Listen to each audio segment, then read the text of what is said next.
Okay, we're live. Hi, everyone. Welcome to another edition of the Remote Tribe podcast. I am Andrew Williams, the founder of Remote Tribe. We are a digital nomad blog, newsletter, and we offer also services for people who want to be global citizens, just like Nicole, who's our guest today. And she's also a global citizen. She is very into traveling and helping people with business, setting up businesses, especially in South and Central America. And we're here to talk about some really good opportunities for residencies, citizenships, and even business opportunities. So Nicole is on the ground. Where are you, Nicole, right now? I'm in Paraguay right now. Awesome. Like a lot of people, something is going on there. So I'm really looking forward to see There's a what's lot going on here. Yeah, we were here probably about 9 months ago, but I had to come back for a few things because there's so much happening on the ground here. Awesome. So give us a few details about your background. I know you describe yourself as a global citizen strategist, which is very cool because I think it describes really well what you do and what we do as well. And I think a lot of people have this dream of being very flexible with their lives. So give us a few details about you.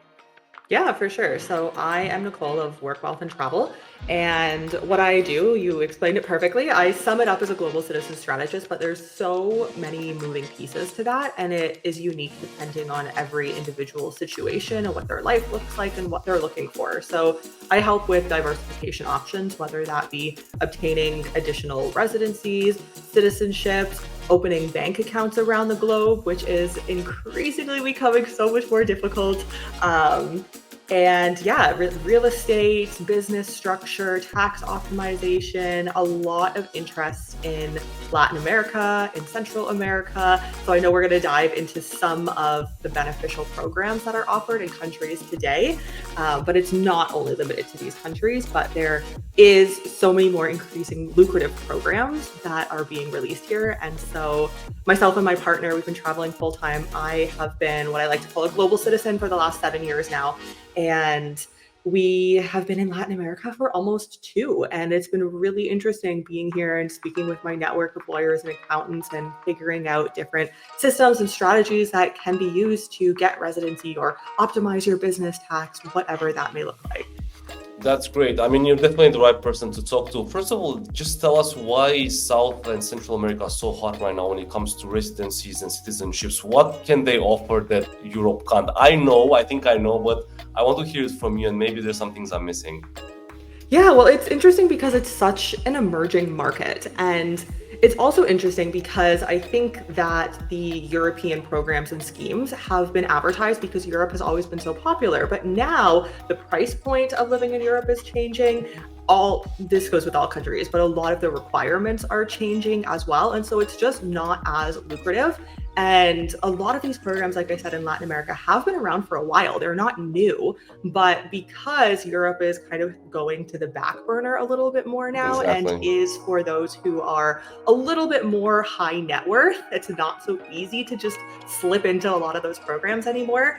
The Latin American market is taking dominance. And so it's really interesting to see and to have the conversations on the ground of how you can get the additional residencies, citizenships, tax breaks, different things like that while we've been here. Yeah, that completely makes sense, and that's the trend I see as well. So Europe is becoming more and more regulated. I think the expat programs, the relocation programs are quite expensive. If you talk about Greece, Malta, Monaco, and all these places, they're pretty expensive and hard to get. Now they lost the Russian market as well because of the restrictions. So obviously people are looking for alternatives, and where there is a demand, there is a supply as well, the other way around. So absolutely, I think South America is on the trend right now. And let's start talking about Paraguay because you're there. So tell us what Paraguay has to offer for non-Paraguayan citizens and people who want to pay less tax. Yeah, so Paraguay is a very unique country, I will say, in the sense that not many other countries operate similar to Paraguay. So the residency is, and if you're in this space, you've probably heard about Paraguay residency before. It's fairly straightforward to get. There are the temporary residence or the permanent residence option, depending if you want to invest in the country or if you just want to go kind of the general TR route. But not only for residency, it's also interesting for business setup as well. So they have a 10% flat territorial tax rate, which, I mean, 10% is not bad. Of course, 0% is better, but you can also structure that through a few different businesses that are outside of Paraguay and then have that flow through into your personal residency. If your personal residency is here in Paraguay, then you can potentially get 0% tax. But they also do have a business set up here in Paraguay if you want a little bit more protection. It's good to kind of have something set up on the ground. Banking is also a huge struggle here if you aren't truly living here. So it makes it a little bit easier if you do have the business structure, the EAS structure here to open a bank account, a business bank account, and a personal bank account. And that's at a 10% flat tax rate. So not a bad taxation rate. And it's interesting because I cannot count the number of inquiries I get interested in Paraguay and interested in the residency only as a pathway to get citizenship. And while the residency is pretty straightforward, the citizenship is absolutely not. So just because one country, and I think this is a big misconception, just because one country is fairly easy in one aspect doesn't mean that all the other aspects are going to be. And it makes sense because the passport is an important thing, right? I mean, you can't really give passports to everyone, and you have to go through a few hoops, whilst the residency is easy, as you said. So I think let's talk a bit more about the residency. So I think from what I remember, there is a temporary residency, then a permanent residency, and then if you want and fulfill the criteria, you can go towards the citizenship. So let's talk a bit about that.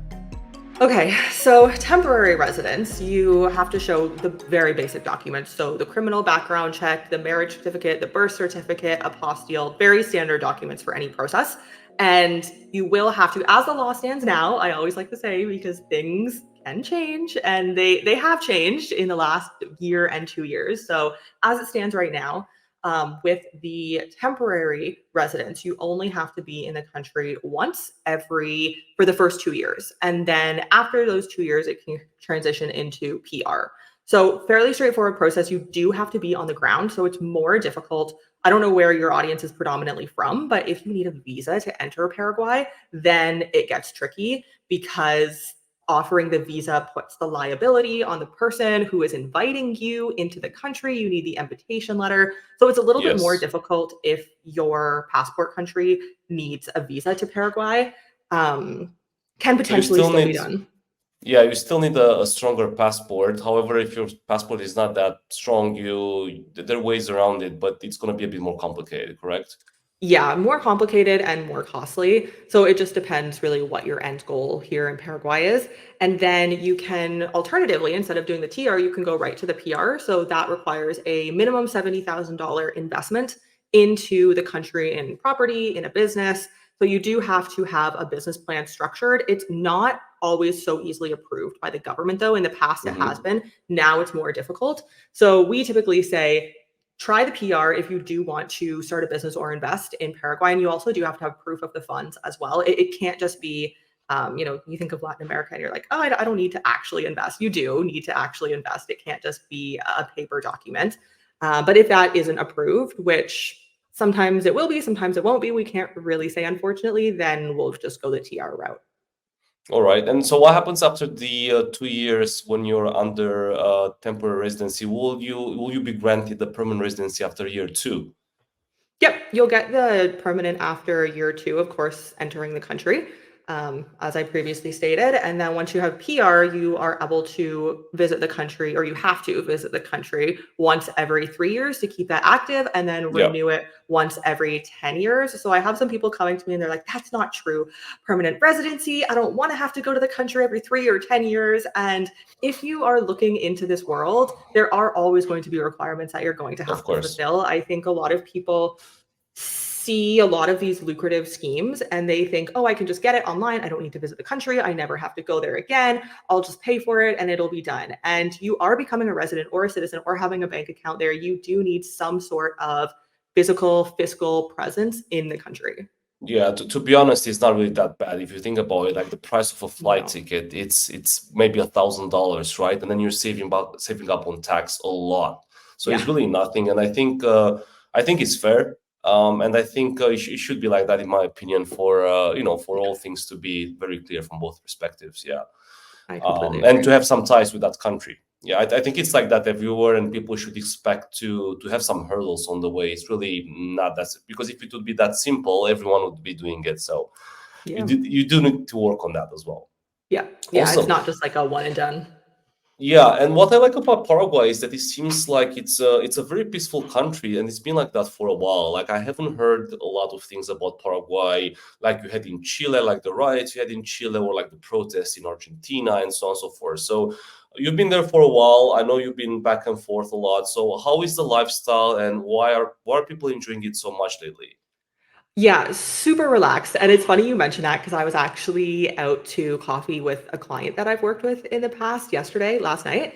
And so I'm always very curious about people's perspective from the West because I haven't lived there in so long. I am not in the ground up to date on what is happening in the culture there and what that looks like. So he was giving me a bit of an insight from Canada on what that looks like. And he was saying, in Paraguay versus in Canada, it is so much freer. You can do absolutely anything you want. You feel like you have all of the rights, and it is a very libertarian country. Sometimes that can be beneficial, and sometimes maybe not so Yeah, much in certain senses. But you do have a sense of freedom, and you can just go wherever you want, do whatever you want, have maybe a little bit more of that freedom of speech. But there also is I'm not going to say huge expat community, but there are definitely foreigners here from all over the world. And a lot of them come hmm, for business. A lot of them will come for residence. But I find that a lot of the ones that really live here full time are not only here for the one and done residence. They actually like the relaxed, the slow lifestyle. I mean, Asuncion is the capital, and it's a very small capital. So you will find a more relaxed pace of life, which some yeah. like and some don't like. Yeah, yeah, and what I find pretty cool about Paraguay is that you've got Argentina close by if you want to have some fun, and it's a beautiful country as well. It's a bit Yeah. more hectic. You've got like a higher energy there, so you can fly there in like 3 hours or so, which is pretty good. So talking about business in Paraguay, what are the most common business investments? What are people looking like to invest and have good returns in Paraguay? Yeah, so Paraguay, in my opinion, is an interesting one for real estate. If you're looking to get into real estate, you can invest in bonds and stock market here. Probably bonds would be the only thing that I would recommend, quite Oh, honestly. And that's a good tie if you are living here or you have residence. You want to establish those ties with the country. So you do want to invest, a little bit of money. But if you are looking to really invest, if the market looks right for you, I guess I'll say the trajectory in Paraguay in Asuncion, it is such a great starting market because it's so low. When you compare it to any other country in Latin America, this is the lowest cost. And I've been meeting with a few different realtors here, and it's been very interesting to see. So you can buy land for, I want to say 10 to 15,000 at the lowest. And of course, it can go higher if you're looking for a more established area in a complex potentially. I've seen that going up to 200,000 minimum. So there are options, but if you are getting started, I don't think it's really feasible to get started in a Western country anymore. yeah, And that was a conversation we were having last night as well. Y- Yeah, yeah, absolutely. And I think Gen Zs are totally compromised because they're gonna, Yeah. they're never gonna climb the ladder. I believe prices will go up and up and up, and it's gonna be very hard to buy a flat in Europe somewhere, even a small flat. So Yeah. unfortunately, yeah, I think you're right. So do you need a permanent residence to be able to buy land there? Who can buy land in Paraguay? No, you don't need a residence to buy land in Paraguay, although most people will get the residence just because it is so easy. For the business structure, you do need residence, but there's always ways around it where we can, put it in someone else's name and then transition it over to you in the future. Yeah, fair enough. Okay, that sounds interesting. So in terms of, I guess, is the population growing in Asunción, or like what's going on there? Like I understand the prices are small, but why are you so optimistic about Paraguay economy? I wouldn't say I'm too optimistic about the economy, quite honestly. There is a lot of money laundering and corruption. So there are some fintech banks that are now popping up, which I am always cautioning people to open, but be careful about it. How much There's money you keep in them? Yeah. Yeah, you want to be careful. And once you've really had conversations with the locals on the ground, you can really see the scope of things and what it looks like. Whereas from the outside, as a foreigner, not really knowing it, it looks great, but that's not always the reality. So it depends. In my opinion, if you are planning to build a life here, and if this is a city and a country that you really do enjoy, and it is still very much so a developing country, then real estate is a better investment because the trajectory of what it's going to look like in the future, I don't know. And one thing that I do like to caveat as well is yes, there's a really lucrative residency program here now, but it doesn't mean that it's going to stay that way. So, yeah, there's more foreigners coming in now. Is that going to look the same in 5 or 10 years? I don't know. By So, the way, and there's is the permanent residency guaranteed by the government if you have it for 10 years? Can they change their mind in year seven, for example? Is that It's the permanent. Once you have it, you are a okay? resident. So anybody else who would be applying would be subject to any new rules. But if you've already acquired it, then it's yours to be acquired. Again, governments, we don't know what that's going to look like. And that's why what I do is I help clients to be able to diversify. So not only be in the Paraguayan market, but to have various options. And if you do choose to leave your home country and if you do choose to go on this path, I like to consider it as a game because it really truly is. You have to piece all of the pieces together. You have to figure out where is best for the business, where is the best multiple residency options, where can you start working towards citizenship, where can you have personal bank accounts, where can you have business bank accounts. There's a lot of things that come into play. It's not just as simple as Paraguay, one and done. If you're living here, perhaps, but that's not the case for most people who are Yeah. interested in this program. Yeah, I think a lot of people want to have options, and Paraguay is one of them, but not necessarily, forever or for life. So, Yeah. yeah, cool.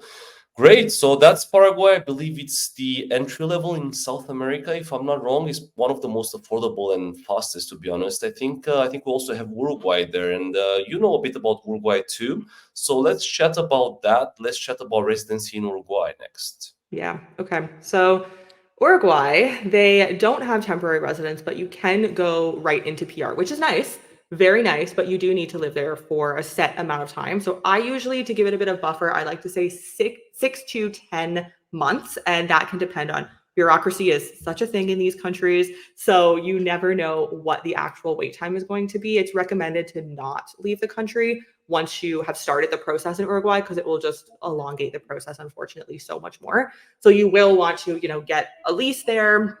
You can if you can obtain tax residence if you stay for 6 months or more per year. So for some that's feasible, for some not so much, but you can just obtain the personal residence. And then once you have that, again, you only need to enter the country once every 3 years. All right, all right. So I think people should be prepared for a bigger initial time investment in Uruguay if they're committed. However, I think Uruguay is even more stable than Paraguay, definitely. So probably one of the most stable countries For in South sure. America. They call it the Switzerland of South America for a reason. And yeah, so okay, so that's that. And then how I about did just want to banking? note as well Yeah. on that process, and then I'll definitely touch on banking.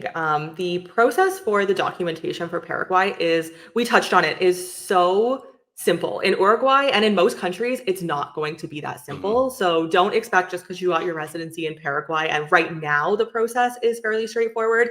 There is quite a bit more documentation needed in Uruguay and in all of the other countries. So one size And does but not fit all. Yeah, fair enough. Absolutely. And one thing that I think it's important to mention is I mean, do you have any obligations after you get your permanent residency? Do you have to submit any kind of tax filing, a VAT return as a person, not as a company in these countries? If you live there, you will be required to, or I should say you should if you live there. So when you're here, for example, they'll always ask you if you want a factura at the end of every purchase. And so if you live here, then yes, you do have to remit that money back. Hmm. If you are simply here for the purposes of residence, you're hanging out in the country for 1 or 2 months or less per year, and you're not really living here, then we will just file zero. But if you're trying to open a bank account or really get any real substance in the country, that's not going to fly. All right. All right. So you do need some kind of minimum accounting if you spend some time in Paraguay, basically. Yeah. Gotcha. Yeah, interesting. Okay. So just going back to Uruguay, from what I've heard, the banking system is much better than in Paraguay. So how do we define a good banking system in Uruguay, and how can you open up a bank account there? Yeah, yes, definitely. Uruguay has one of the best banking systems, very reliable just because of the way that they have set up their banking system. They are very heavy on AML process, so anti money laundering, which is more documentation in the beginning, but is really beneficial in the end because they really only have high quality clients. And that is, I like to think, reflected in the fees. So you're probably looking at starting at around 40 US dollars for just a standard personal checking account, and that's the monthly Mm-hmm. fee. So if you're comparing that to like a Canada or America or any other country down here, it's going to be a little bit higher, but you really are getting quality banking that you actually do not even need to be a resident to open it, which is nice, but you do need to physically be there in person. Have a few Mm-hmm. documents. It's not a rigorous process, not as many documents as the residency in Uruguay, but you do need to bring some documentation. Of course, the AML, they want to know where is that money coming from, what is the deposits going to look like monthly and whatnot, but it is definitely more secure. And Mm-hmm. I guess I mentioned the process. So it's fairly straightforward, but it is something that you have to do in person. Is there a minimum amount that you have to bring in the country or in the bank to open the account initially? No, there's no minimum, depending on who you get for the banker, and in all of these countries, and in I think most countries, it's gonna depend who you speak to. So depending on who you Mm-hmm. speak to, they might require a little bit more capital. But with our team, there is no minimum, but they do want to know where that money is coming from, how much is estimated to be in the account each month, just so if anything goes over, they're on the lookout. But per se, there is no minimum. Yeah, when it comes to wire transfer, e-banking, how are things there? Yep, that's all available. And in Paraguay as well, that's all available. It just depends on what your limit could be, if you do have any limits, and what that could look like. But wire transfers, anything like that is all available. What I usually say, it's not so much those big banks because they do have all the normal services, the wire Yeah. transfers and whatnot. It's more so if you have a personal bank account in a fintech bank like a Wise or a Revolut or something like that, they might not be accepting. I know Paraguay is no longer on Wise. So that's not going to be an option for you. So it's more so the side of the fintech that you have to look into before opening a bank account than the actual established bank account. Because these are all real banks. It's just like a Chase Yeah. or a Bank of America. They have all of these similar features, credit Any cards and any whatnot. kind of foreign banks in like Spanish banks like Santander are present in Uruguay? Um, I'm not too sure. We open with one of the biggest banks in South America because I know that that process is pretty straightforward, but I haven't actually been on the ground in Uruguay, so I'm not too sure exactly which banks are there. But there are quite a few of the bigger ones that are here in Latin America, and then we'll try for Uruguay, we will open it at one of the bigger banks. For Paraguay, it depends. So we'll try to open it at one of the bigger banks, like an Itaú or something like that. Um, but again, it's unfortunately very circumstantial because it can be difficult. Yeah, gotcha. Opening up a company in Uruguay, what does that mean? Is that an option for people who want to do business with the world or just in South America? How should one go about it? Yeah, so Uruguay has the free zone companies, which I actually don't hear talked about enough. And it's a really True. interesting option if you are looking to, of course, establish some sort of true business on the ground. And it can be a good or it can be a service as well. There are stipulations. So you do need to hire, 75% of the workforce needs to be Uruguayan. There can be certain exceptions made depending on the business activity and whatnot. Typically, that's how it goes. There can be exceptions made depending on certain circumstances. But with that, you will be completely tax free in the business. So that is nice. Of course, you have to pay the employees, the social security and whatnot, which Sure. is pretty standard, but the business itself is tax free. And then also in saying that Paraguay also has a really great and lucrative scheme. If you are, again, having products, services in the country, they have maquila law. So I'm actually posting a video very shortly on my channel about what that looks like, but you can get a 1% export tax, which is extremely beneficial. Brazil is right beside us here in Paraguay. So if you're looking to export, especially to a Brazilian market or in America, those are usually the two most common countries that we see the exports going to. But you can benefit from potentially 1% in Paraguay or tax-free in Uruguay. That's a very good tip, especially because yeah, I think there's a lot of farmland in Uruguay. From what I know, there's a lot of farmland per capita. The country is relatively small population. However, the amount of land that's available for agriculture is huge. So there's a lot of opportunity on that side. How about like doing commerce with Europe and Africa from Uruguay? Is that an option at the Totally. moment?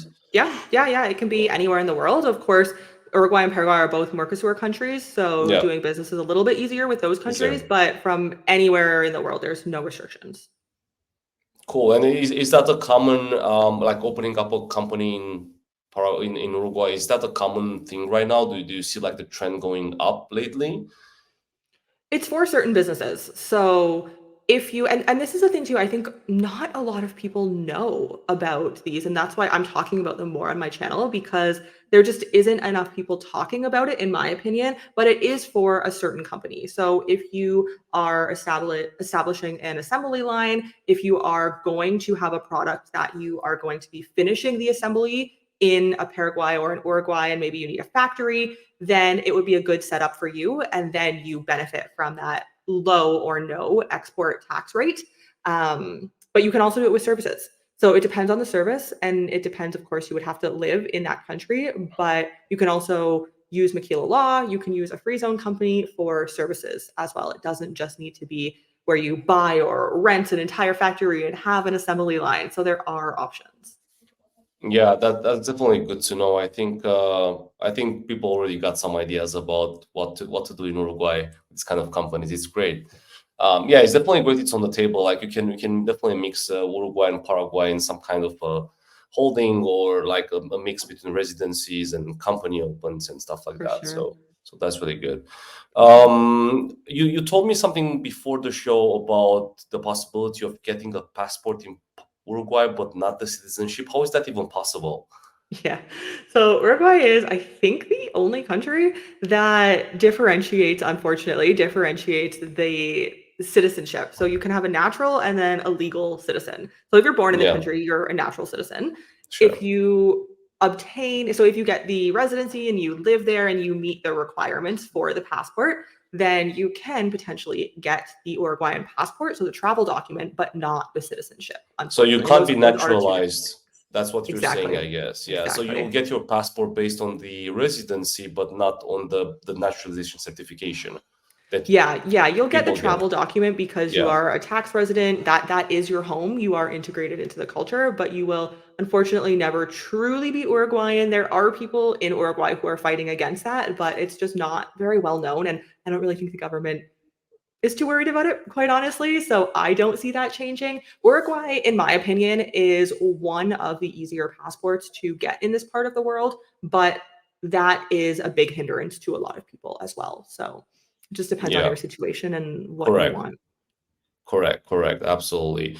That's very good to know. I think the passport is good enough. I think it's a strong passport. I'm not sure if it's as strong as the European one, but still, it's kind of a neutral country. I think a lot of people wish to have that one or start with that one as a second passport if their passport is Yeah, not that definitely. strong. So option to look for in South America for sure. Cool. So I think we covered Uruguay. Next one on the list, the neighbors, just a few hours away by water bus is Argentina. A lot of exciting things happening in Argentina. Some people are worried. Some people are very excited about the new president, Milei. So you've been there recently, if I'm not wrong. What's going on in Argentina? So what's your view on that? Should we be worried about what's going on politically? Like, the president is definitely libertarian. They're also talking about the residency program and maybe a citizenship program. So what's going on there? Yeah. Okay. So Argentina is an interesting one, and a lot of people want to live there, get residence or citizenship there. Um, I don't live in speculation. So I see the news, I read it, but really what happens on the ground is what I go based off of. So as of now, there have been no changes for the residency, for the citizenship. Will that change in the future? I don't know. So I always try to make that clear whenever I'm working with somebody of this process can take multiple years and the process may change. So that's always something to look out for. On the ground in Argentina, it's so interesting. I was there probably about 6 months ago. So it was the middle of elections. There was buses and it was crazy for the elections, but it was the first round of elections.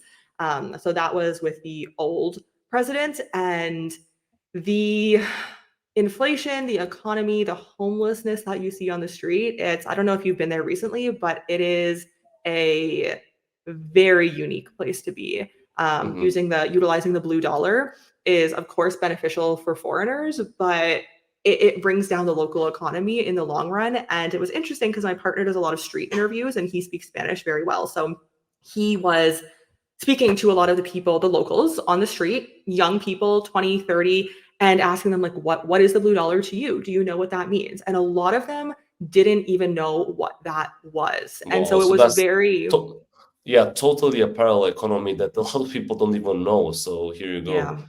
Yeah.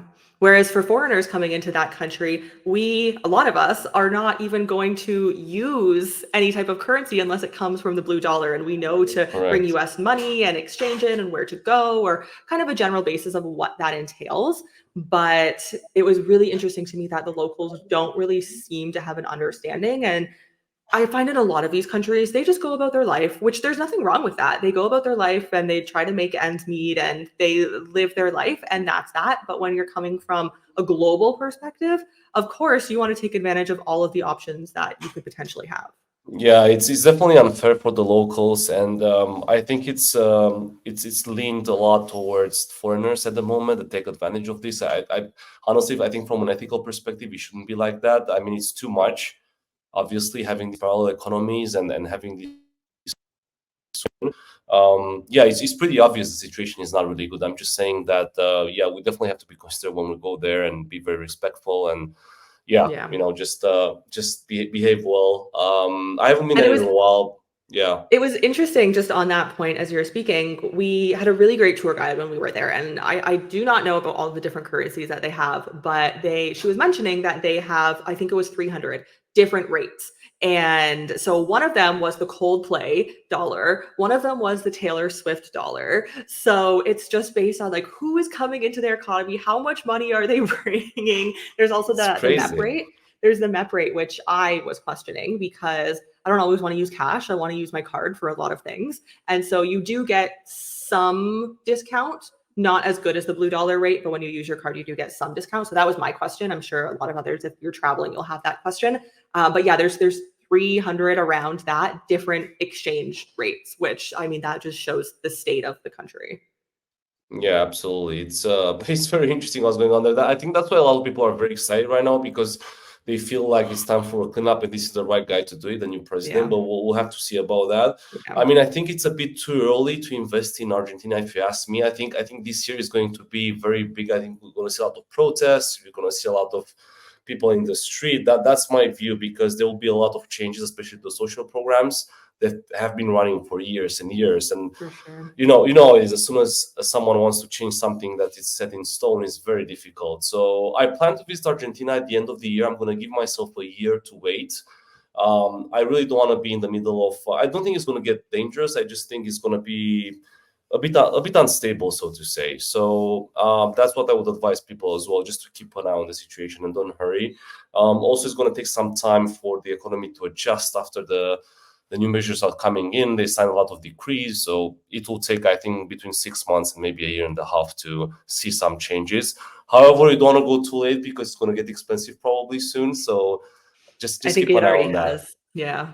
Yeah, there's a lot of excitement in the market, so yeah, definitely keep an eye on that. But yeah, and also keep an eye on the residency and the citizenship program if they're gonna release one. For now, they're just rumors as far as we know. And yeah, see you in Argentina, I guess. Yeah, so Um, Argentina, actually, just to touch on that briefly, not as straightforward as Paraguay or Uruguay, but there is temporary and then permanent residence and then citizenship that you can get as well. So similar to like in Uruguay, if you're on the ground for a certain amount of years.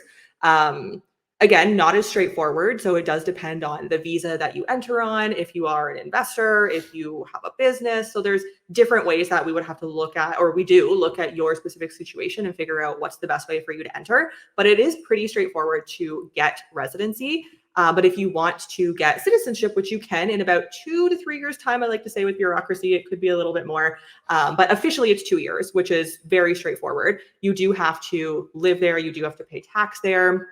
So there are options if Argentina is really of interest to you, which I know, at least in the past, it has been for quite a few people. You do have options if you're willing to live there to actually get the passport fairly easily, That which makes is nice sense. So there are programs already that offer that.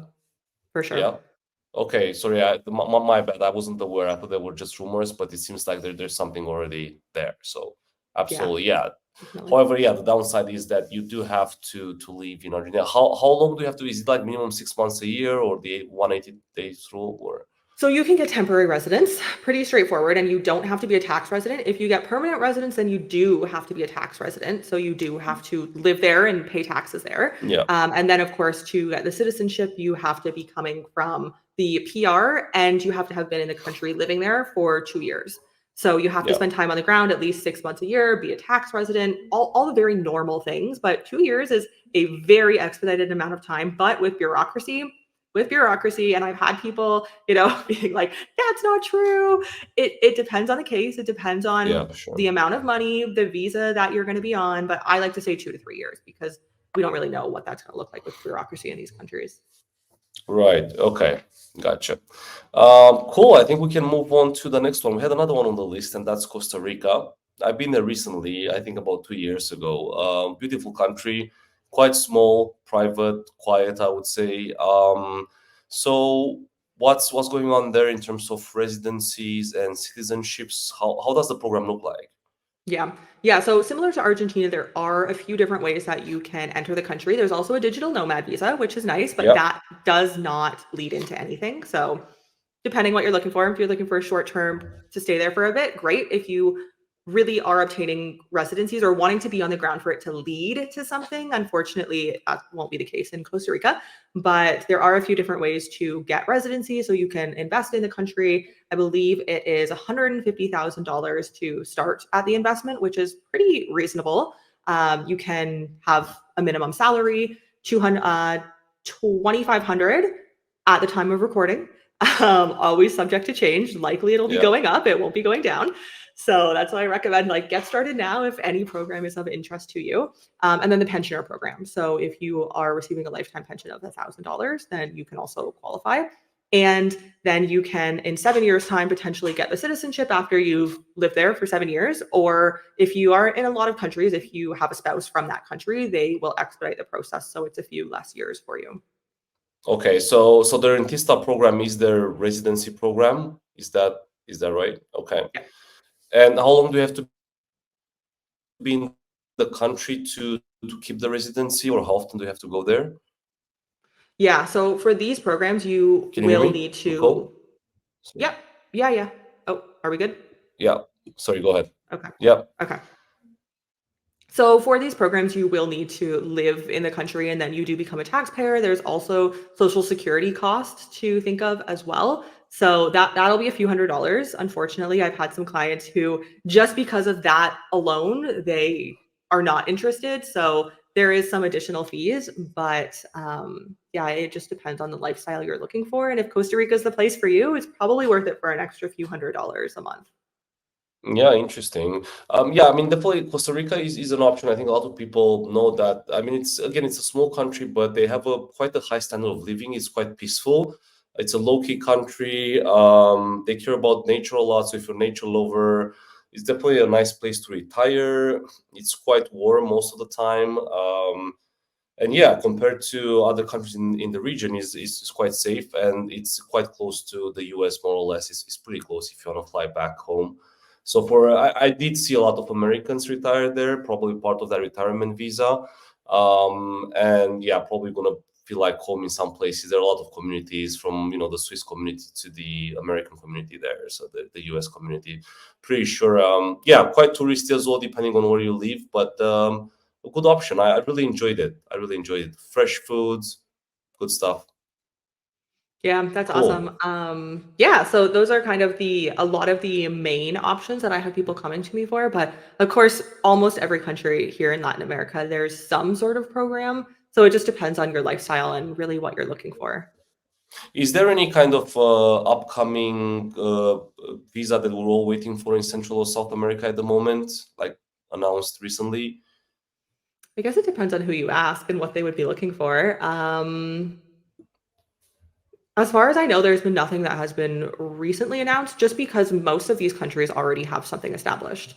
I know, and again, they're only continuing to increase. I know at the beginning of this year, the Mexican residency programs increased. So I don't think new so much, but more so just changes coming to the Yep. programs that are already out and probably not for our benefit. Yeah, I see. I see what you mean. I mean, there were some problems in the Caribbeans recently with the scandal of the passports and how they gave the passports, the background checks and everything. So it seems like that part of the world is changing a bit. Not all the Caribbean countries have this issue right now where they can't accept applications anymore. But just be careful who you talk to and what kind of passport you apply for. I don't know if that problem was fixed, but what do you know so far about the Caribbean countries and programs? Nicole, is there any Yeah. major change happening there? Yeah, okay. So we have a great team on the ground in the Caribbean. And to preface, what I usually ask clients when I'm talking to them is, what is your end goal? And for a lot of them, it's citizenship. And if you are looking for a citizenship with almost no time on the ground, low taxation, current access to the EU, I was just talking to my team about this. They don't really see that changing because of some of the new implementations that the EU has given to these islands. But if you're looking for a low cost passport starting at 150,000, the Caribbean is the best option by far. And because St. Kitts and Nevis increased their pricing last year in 2024, nothing is confirmed. But after having conversations with the team in 2024, it's likely that a lot of these islands are also going to increase their prices, as of course we would expect. So right now, I mean, $150,000 for a passport is not a Yeah, bad price, especially and with the that's inflation we starting. have. Yeah, especially with the inflation we have in the US Yeah, and in Europe, it's probably like still half the price, like yeah. if you count it in old money, so to say. Definitely, Absolutely. definitely. And I Yeah, have a it lot of is. clients, Mhm, they don't really mhm. see the value in that. And for me, I like jump on that if that is of interest to you. There is more behind the scenes due diligence that is going into that process. So I personally and my team don't foresee any major changes to country access, let's say, in the future. They are being compliant with the EU and other bodies that are OECD, who are kind of, looking at these countries and Yeah. wanting to have some more regulation and AML behind it. So they are in complete compliance.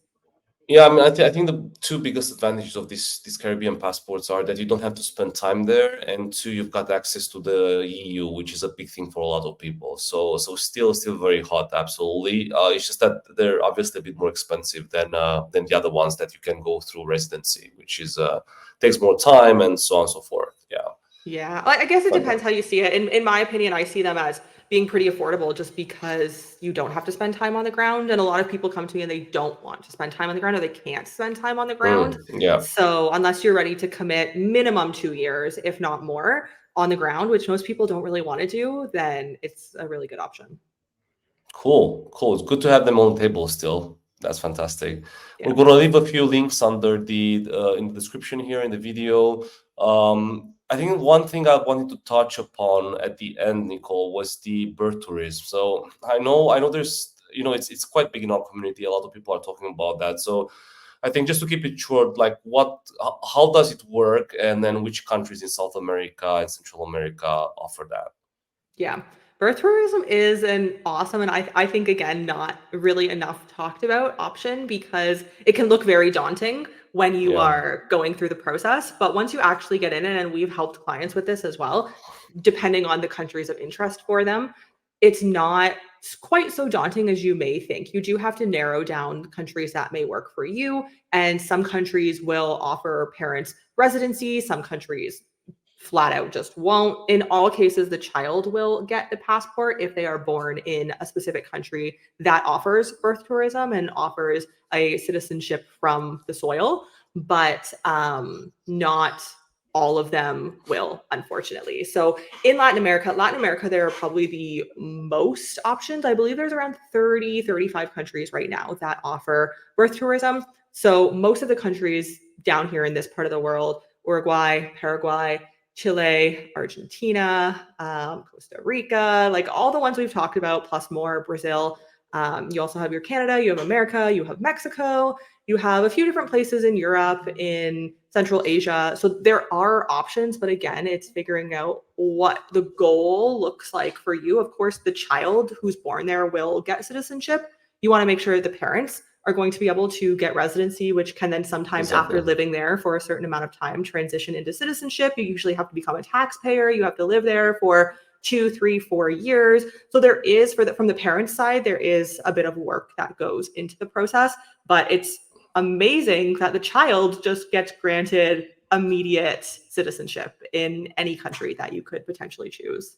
Yeah, and is that like a well-defined program, or is just you go there on your own and then you look for a clinic? How do these programs work?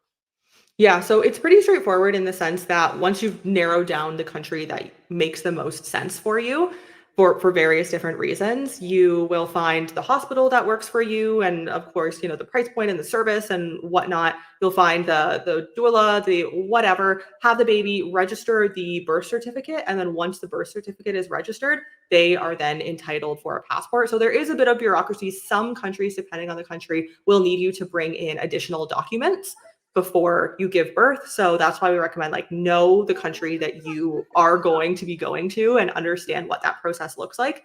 A few countries as well, they will, if you are there as a tourist or if you're there on a tourist visa, they will not grant citizenship or residency, whatnot, for the parents as well. So you want to do a little bit of research. It's not just all of these countries offer it and I can go to any of them, but the process is pretty straightforward, where you go there, you give birth, you register the birth, and then comes the bureaucracy part of it, where you have to Yeah, wait for the citizenship and wait for the residency, and that can take a little bit longer.